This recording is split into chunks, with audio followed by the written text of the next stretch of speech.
दोस्तों, स्वागत है आपका आपके अपने YouTube चैनल अजब अनोखा में। फ्रेंड्स, आज हम बात करने वाले हैं बहुत ही प्यारे हैंगिंग बकेट प्लांट के बारे में, जिसका नाम है वंडरिंग जॉ। फ्रेंड्स, ये परमानेंट हैंगिंग बकेट प्लांट है और इसके बारे में हम कंप्लीट केयर टिप्स जानेंगे, कंप्लीट इन्फॉर्मेशन जानेंगे। तो मेरे साथ बने रहिए वीडियो के अंत तक। और उससे पहले यदि अभी तक आपने मेरा चैनल सब्सक्राइब नहीं किया है तो प्लीज़ सब्सक्राइब कर दीजिए और बेल आइकन दबा दीजिए। और यदि वीडियो पसंद आता है तो लाइक करना बिल्कुल भी नहीं भूलिएगा। चलिए फ्रेंड्स, शुरू करते हैं। फ्रेंड्स, ये देखिए, इसका नाम है वंडरिंग जॉ इंच प्लांट और इसे ज़ेबरीना के नाम से भी जाना जाता है। ज़ेबरीना इसका नाम इसलिए रखा जाता है क्योंकि इसकी जो लीव्स होती है, इसकी पेटल्स होती है, इस पर ज़ेब्रा पैटर्न पाए जाते हैं। ज़ेब्रा जैसे ज़ेब्रा पे लाइंस पाई जाती हैं, इसी तरीके से इसमें भी लाइंस पाई जाती हैं, तो इसलिए इसे ज़ेबरीना के नाम से भी जाना जाता है। देखिए फ्रेंड्स, दिखने में कितना ही खूबसूरत प्लांट है। This is my one of the favourite plant. Friends, अब सबसे पहले बात कर लेते हैं इसकी पॉट साइज़ के बारे में। तो इसके लिए सबसे आइडियल पॉट साइज़, वैसे तो आप इसे किसी भी पॉट साइज़ में लगा सकते हैं, बड़े पॉट में लगा सकते हैं, छोटे पॉट में लगाए, छोटे पॉट में भी आराम से चल जाता है। बट क्या होता है कि हम यदि इसको बकेट में लगाते हैं तो इसकी कहने ही क्या। ये देखिए, मेरे पास भी हैंगिंग पॉट में लगा हुआ है। तो जिस तरीके से आप इसे यदि बकेट में लगाएंगे तो ये तो आपके जो बालकनी हो या फिर आपके गार्डन की शोभा की चार चांद लगा देगा। तो फ्रेंड्स, सबसे पहले बात करते हैं कि इसका साइज़ सबसे अच्छा किस में लगेगा। ये तो यदि आपके पॉट की जो गहराई हो कम हो और चौड़ाई ज़्यादा हो, उस टाइप के पॉट में बहुत अच्छा लगता है। जैसे कि आप हैंगिंग बकेट वगैरह देखते होंगे जिसमें जो गहराई होती है वो कम होती है और चौड़ाई जो होती है वो ज़्यादा होती है, तो उससे इसका फैलाव बहुत सुंदर दिखता है। तो इस तरीके के पॉट में लगाएंगे तो ये बहुत ही सुंदर लगेगा। बाकी आपकी मर्ज़ी है, आप जैसे भी पॉट में लगाना चाहे लगा सकते हैं। अब बात करते हैं इसके सॉइल मिक्सचर की। तो फ्रेंड्स, इसके लिए कोई खास सॉइल मिक्सर की ज़रूरत नहीं होती है। आप 3 भाग नॉर्मल गार्डन सॉइल ले लीजिए और 1 भाग उसमें कंपोस्ट मिला दीजिए। कंपोस्ट किसी भी तरीके का हो सकता है या कोई भी खाद आप मिला सकते हैं, जैसे कि गोबर खाद तो वो मिला सकते हैं। तो 3 भाग आप नॉर्मल गार्डन की मिट्टी ले लीजिए और 1 भाग आप उसमें खाद मिला के अच्छे से मिक्स करके उसकी पॉटिंग सॉइल आप तैयार कर सकते हैं। अब बात करते हैं फ्रेंड्स इसकी वाटरिंग की। तो ये पौधा ऐसा है जिसे नमी पसंद है, मतलब कि इसे पानी अपने पास स्टोर करना अच्छा लगता है। तो आप समर सीजन में इसे डेली वाटरिंग कर सकते हैं और बाकी विंटर सीजन और रेनिंग सीजन में आप इसे अल्टरनेट डेज पर वाटरिंग कर सकते हैं। मतलब कि 1 दिन छोड़ के या कभी कभी 2 दिन छोड़ के, जैसे कि आप अकॉर्डिंग टू वेदर, जैसे आपको लग रहा है कि बहुत ज़्यादा नमी है तो आप कम वाटरिंग कर सकते हैं। पर ये आराम से वाटर पसंद करता है, मतलब कि आप इसमें आप वाटरिंग करेंगे तो ये बहुत खुश रहेगा आपसे।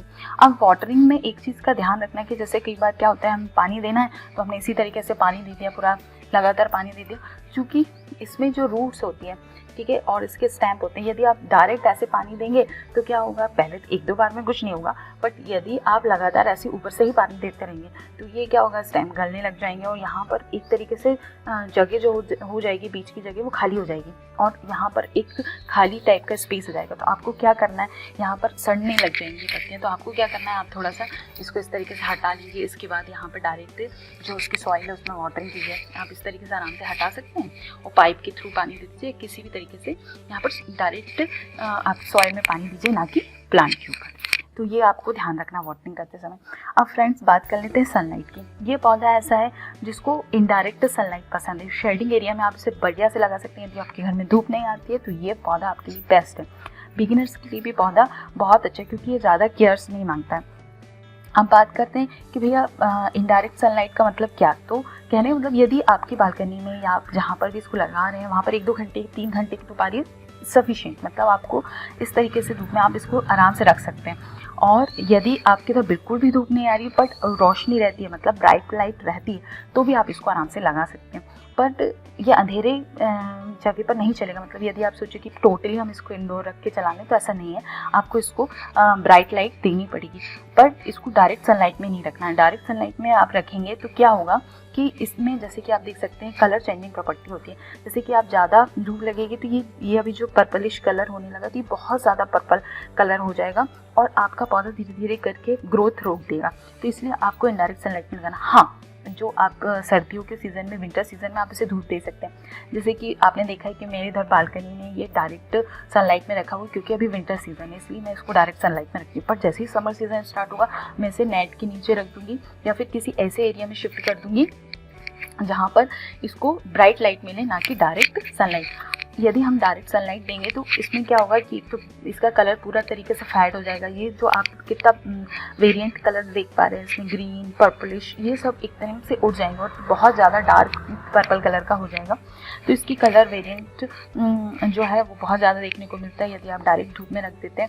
और फिर इसके बाद क्या होता है कि इसकी जो पत्तियों के जो कॉर्नर्स हैं वो जलने लग जाते हैं, यहाँ पर ये ड्राइस हो जाते हैं। तो इसलिए आपको डायरेक्ट सनलाइट में नहीं रखना है, इनडायरेक्ट सनलाइट में रखना है, ब्राइट लाइट में रखना है। मतलब यदि आपके इधर सूरज की रोशनी आती है तो वहाँ पर ये आराम से चल जाएगा, या 2-3 घंटे की धूप आती है तो कोई भी दिक्कत वाली बात नहीं है, आप उसे लगे रहने दीजिए। फिर बात कर लेते हैं फ्रेंड इसमें फर्टिलाइजेशन कैसे करना है, फर्टिलाइज़र कैसे देना है। तो आपने चूँकि पहले ही सॉइल पॉटिंग सॉइल बनाई हुई है तो उसमें भी एक भाग आपने कंपोस्ट मिलाए हुए या कोई भी खाद मिलाया हुआ है तो वो तो आराम से चलता है। फिर भी इसको समय समय पे थोड़ा थोड़ा फर्टिलाइजेशन की ज़रूरत होती है। तो हम क्या करें कि जैसे 3-4 महीने हो जाए तो आप इसके बाद एक मुट्ठी कंपोस्ट लें और इस तरीके से ही इसके जो सॉइल है उसमें मिला दें, थोड़ा सा गुड़ाई करके। तो आप उसमें आराम से 3-4 महीने में, चाहे आपके पास गोबर खाद हो या कोई भी फर्टिलाइज़र हो, आप लिक्विड फर्टिलाइज़र मतलब एनी काइंड ऑफ फर्टिलाइज़र आप इसको दे सकते हैं। इसमें कोई भी ऐसी विशेष डिमांड नहीं है कि आपको एक स्पेशल तरीके का फर्टिलाइज़र चाहिए। तो किसी भी तरीके का फर्टिलाइज़र 2-3 महीने 4 महीने में आप दे सकते हैं। फिर आता है फ्रेंड्स इसकी प्रोपगेशन की बात। प्रोपगेशन फ्रेंड्स ये ऐसा पौधा है कि यदि आप इसकी कटिंग आप कहीं से ले आते हैं तो आप खुद उसको प्रोपगेट कर सकते हैं, या आपने नर्सरी से लेके आए तो आप इसके सैकड़ों पौधे बना सकते हैं। सैकड़ों पौधे कैसे बनेंगे एक ही प्लांट, 1 साल के अंदर आप पता नहीं कितने पौधे इससे बना सकते हैं। अब देखिए इसमें क्या करना है, 3-4 इंच की आपको कटिंग लेना। मान लो यहाँ से मैंने कट किया, ठीक है, 3-4 इंच की कटिंग लेना है। जो नोड एरिया होते हैं, जैसे कि थोड़ी थोड़ी दूर पर नोड एरिया होते हैं जहाँ पर गठान जिसको बोलते हैं अपन, ये नोड एरिया होते हैं। यहाँ से किसी भी नोड एरिया के पास से आप कटिंग कर लीजिए, 3-4 इंच की आपकी कटिंग होनी चाहिए। तो आपने इसको तोड़ा और इसके बाद आप कोई भी सॉइल मिक्सचर, ठीक है, आपकी जो नॉर्मल गार्डन सॉइल हो, और एक भाग जो आप मैंने बताया खाद का उसको मिला लीजिए और उसमें आप वाटरिंग करके उसको डाल दीजिए। इसके बाद आप देखेंगे 15 दिन के अंदर ही आपका जो है वो रूटिंग इसमें हो जाती है। 15 दिन के अंदर इसकी जो कटिंग है वो ग्रोथ हो जाती है। इसकी कटिंग बहुत ही बढ़िया तरीके से लगती है। चाहे तो आप ऐसे ही किसी पॉट में लगा देंगे तो भी आपको रिजल्ट देखने को मिलेगा, जैसे कि मैंने यहाँ पर लगाया हुआ है। देखिए फ्रेंड्स ये लगभग 20-25 दिन हो गए हैं मुझे, और आप देख सकते हैं काफ़ी बड़ा भी हो गया। मैंने बहुत छोटा सा लगाया था इसको, और इवन ये ग्रोथ भी काफ़ी अच्छे से करने लगा है।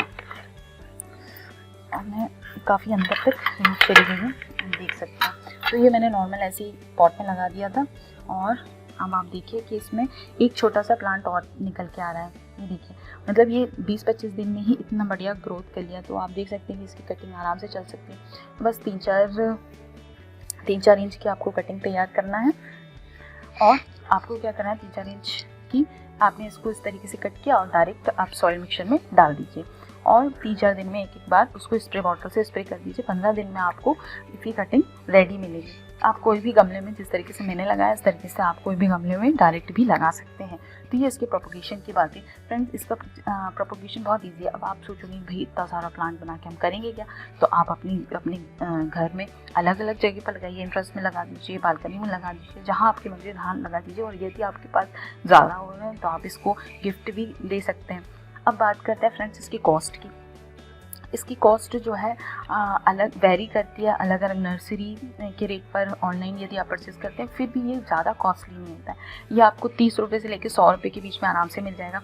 ये मैं जो प्लांट लेके आई थी नर्सरी से, ये मैं मात्र 50 रुपीज़ का लेके आई थी। और ये जो मैंने आपको जो अभी कटिंग बताई है, इससे भी छोटी कटिंग से मैंने इसको ग्रोथ किया। और आप यकीन नहीं मानेंगे, ये प्लांट सिर्फ मेरे पास 3-3.5 महीने पहले आया है, और आप उसकी ग्रोथ देख सकते हैं।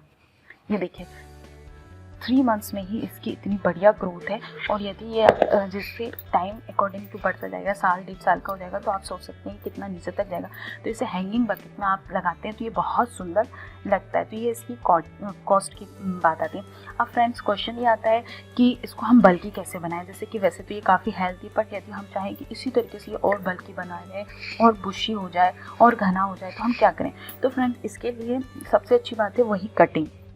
जैसे कि जो भी आपकी जो जैसे कि ये बढ़ रहा है तो इसको कटिंग कर दीजिए। ये जो बाहर निकल रहे हैं इनको कटिंग कर दीजिए, बीच बीच में ही कटिंग कर दीजिए और इस कटिंग को वापस से जो एरिया छूटा हुआ है वहाँ पर लगा सकते हैं। जो भी आपका बकेट का एरिया छूटा हुआ है वहाँ पर लगा दीजिए। तो कटिंग से होगा क्या, एक्चुअल में जहाँ से हम कटिंग करते हैं वहाँ से अलग अलग और तरीके की ब्रांच निकलती है। जैसे कि यदि मैं एक यहाँ से कट करूँगी तो यहाँ से लगभग 2 से 3 ब्रांच मुझे देखने को मिलेगी, तो हो जाएगा ना ये घना। तो बस यही चीज़ हमको करना है, जो भी चीज़ बढ़े उसको थोड़ी दिन में आप देखेंगे वहाँ से 3 अलग अलग ब्रांच निकल के आ रही है नोट के पास से। तो आपको बस यही करना है, थोड़ा सा ये बढ़े फिर कटिंग कर दीजिए और नए नए पौधे बना लीजिए, फिर बढ़े फिर कटिंग कर लीजिए और नए नए पौधे बना लीजिए। जो आपका मेन प्लांट होगा वो बहुत ही ज़्यादा बुशी, बहुत ही ज़्यादा हेल्दी और बहुत घना दिखेगा, तो बहुत सुंदर लुक देगा ये। तो इस तरीके से आप इसकी कटिंग कर सकते हैं। प्रोपगेशन मैंने आपको बता दिया है। अब क्वेश्चन आता है क्या हम इसे इंडोर की तरह यूज़ कर सकते हैं। देखिए फ्रेंड्स, वैसे काफ़ी हद तक तो हम इसे इंडोर प्लांट की तरह यूज़ कर सकते हैं, पर कब कि यदि उसको ब्राइट सनलाइट मिल रही है, मतलब कि यदि आपने जैसे विंडो के पास लगाया और उसको ब्राइट सनलाइट मिले, पर टोटली आप इसको इंडोर की तरह यूज़ नहीं कर सकते क्योंकि इसको सनलाइट की ज़रूरत होती है, ब्राइट सनलाइट की ज़रूरत होती है। अगर आप ऐसी मतलब इंडोर में ऐसी जगह लगा देंगे कि जहाँ पर इसको रोशनी नहीं मिल रही, तो ये आपका ग्रोथ नहीं करेगा। तो इसलिए आप कोशिश करें कि इसको शेडिंग एरिया में लगाएं, ये बहुत बढ़िया ग्रोथ करेगा। अब इसकी बात कर लेते हैं कि इस प्लांट में प्रॉब्लम क्या क्या देखने को मिलती है। तो जैसे मैंने आपको बताया कि कई बार इसका कलर जो है वो फेड हो जाता है। उसका सबसे बड़ा कारण यही है कि आप इसको बहुत ज़्यादा धूप दे रहे हैं। बहुत ज़्यादा धूप देंगे तो इसके जो कलर है वो पूरे फेड हो जाएंगे, इसमें जितने कलर वेरिएंट दिखते हैं नहीं दिखेंगे, पूरा ये कलर चेंज हो जाएगा। तो इसलिए आप इसको फिल्टर्ड सनलाइट दीजिए, शेडिंग एरिया में रखिए।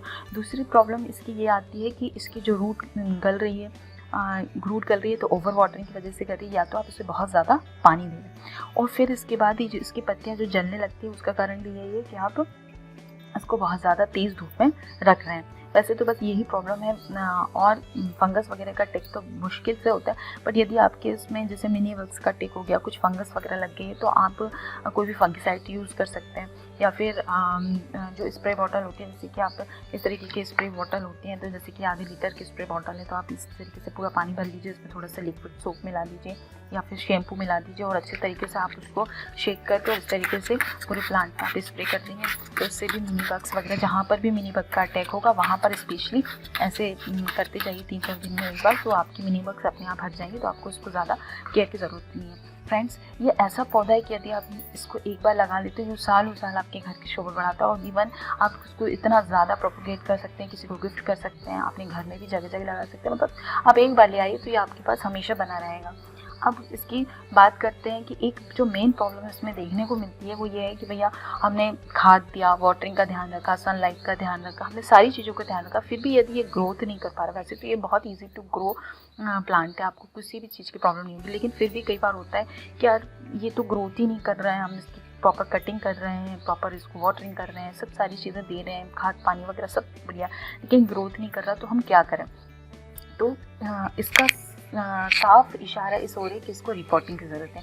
रिपोर्टिंग की ज़रूरत कब होती है कि इसको तो या तो आपका प्लांट ग्रोथ नहीं कर रहा है, मतलब कि कहीं ना कहीं उसके जो रूट्स हैं उसने ऐसा जाल बना लिया कि अब उसको जो आपने सॉइल मिक्सचर तैयार किया था, अब उससे उतना प्रोटीन नहीं मिल पा रहा, उतना उसको न्यूट्रिशंस नहीं मिल पा रहा है, तो अब उसको नहीं नए सॉइल मिक्सचर की ज़रूरत है। तो आप इसके 2-3 तरीके से पहचान सकते हैं, जैसे कि एक तो ग्रोथ रुक जाएगी प्लांट की। फिर दूसरी चीज़ क्या होता है, जो हमने ड्रेनेज होल बनाया होता है, जैसे कि जो ड्रेनेज होल होता है जहाँ से हमारा पानी निकलता है, ड्रेनेज होल से आपके जो रूट है वो बाहर निकलने लगती है।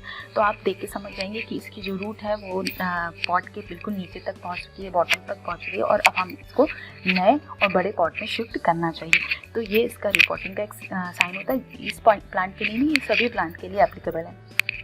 तो आपको ध्यान रखना है रिपोर्टिंग का कि भाई रूट यदि बाहर आ रही है और प्लांट ग्रोथ नहीं कर रहा है, तो आपको रिपोर्टिंग करनी चाहिए। रिपोर्टिंग के लिए आप आराम से इसे बाहर निकालिए, इसके जो पुरानी मिट्टी है उसे साफ़ कीजिए और जो आपकी जड़ है उसको अलग कर लीजिए, और इसके बाद आप बढ़िया से उसमें सॉइल मिक्सचर जो मैंने आपको बताया कि 3 भाग आपको नॉर्मल गार्डन सॉइल की लेना, 1 भाग आप कंपोस्ट या कोई भी खाद ले सकते हैं, बढ़िया से मिलाइए और उसको वापस से लगाइए। फिर देखिए कि आप ये वापस से ग्रोथ करने लगा। वैसे तो ये हार्डी प्लांट है, ये किसी भी सिचुएशन में आराम से ग्रोथ कर लेगा। इवन आप इसको काली मिट्टी में भी लगा देंगे, उसमें कोई खाद नहीं रहेगी तो भी ग्रोथ करेगा। पर आपको यदि चाहिए कि इसकी हेल्दी ग्रोथ, तो जो मैंने सॉइल मिक्सचर बनाया आप उसको जरूर ट्राई कीजिएगा। फिर फ्रेंड्स आता है कि जैसे आप इसके क्वेश्चन आता है कि यदि आप इसमें इसमें प्रोपोगेट करने के लिए क्या हमको रूटिंग हार्मोन्स की ज़रूरत पड़ेगी? तो ऐसा बिल्कुल भी नहीं है। आप ये इतना इजी टू प्रोपोगेट प्लांट है कि आप बस इसकी कटिंग करके सॉइल मिक्सचर में लगाएंगे, आपको कोई भी रूटिंग हार्मोन की ज़रूरत नहीं, आपको कुछ भी मिक्सचर डालने की ज़रूरत नहीं, डायरेक्टली ऐसे ही उग जाएगा। आई होप फ्रेंड्स मैंने अपनी तरफ से पूरी जानकारी शेयर करने की कोशिश करी। आपको पसंद आया तो प्लीज़ वीडियो को लाइक कीजिएगा, शेयर कीजिएगा और मेरे चैनल को सब्सक्राइब करना बिल्कुल भी मत भूलिएगा। Thank you for watching.